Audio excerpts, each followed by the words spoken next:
Ki te rohe o te whānau Apanui I Nainei, me te aha I hui ngā hapū katoa o taua iwi te wiki nei ki te hāpai ake I te ahurei o Apanui e tū.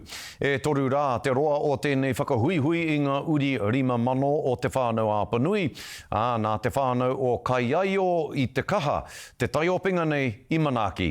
Nei hoki a te ripoata tuatahi I o mātou hoa, no te ratonga karere hō I mātātua, ara no Pūkaia.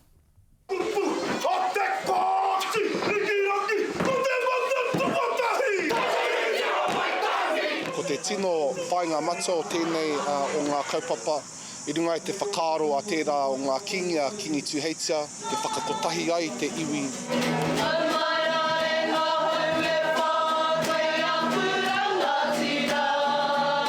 Ngā kau te kite I te hungarangatahi me ngā tamariki mokopuna ko tae mai nei ki runga o whakaruru ki te whakanui I tō rātou Māoritanga. O te nahau te mea nui, whakatūtū I te whānau katoa, tamariki mai, mokopuna mai, kuia mai, koroua mai ki runga I te atāmira I te wā kotahi. As any whānau is, we grow on the day, which is beautiful.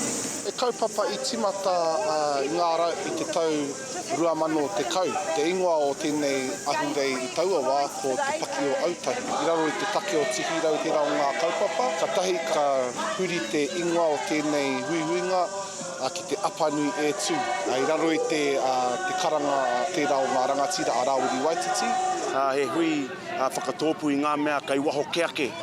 I te iwi e noho ana, ka tare rātou te hoki mai ki te kāinga, ki te noho tahi me wa rātou hapu, ki te waia te ngā waia o te kāinga, ki te kai ngā kai o te kāinga. Koina te kaupapa nui.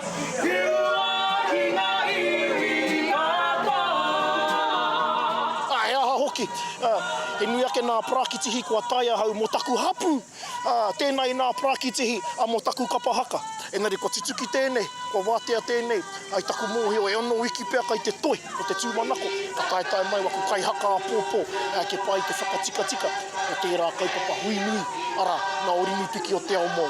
E toru ngā kapa e whai waho anu hoki te whakatutuki I ngā hihiatanga I ngā moimoe a te iwi. Me te mea hoki, o ngā kapa katoa, kai te mōhio, ka whakaeke I runga I tō rātou mana motu hake me te rangatira-tanga o te iwi Māori, ka rongo I te kāwanatanga I te aue o te iwi Māori, me te hipi hurei o te iwi Māori.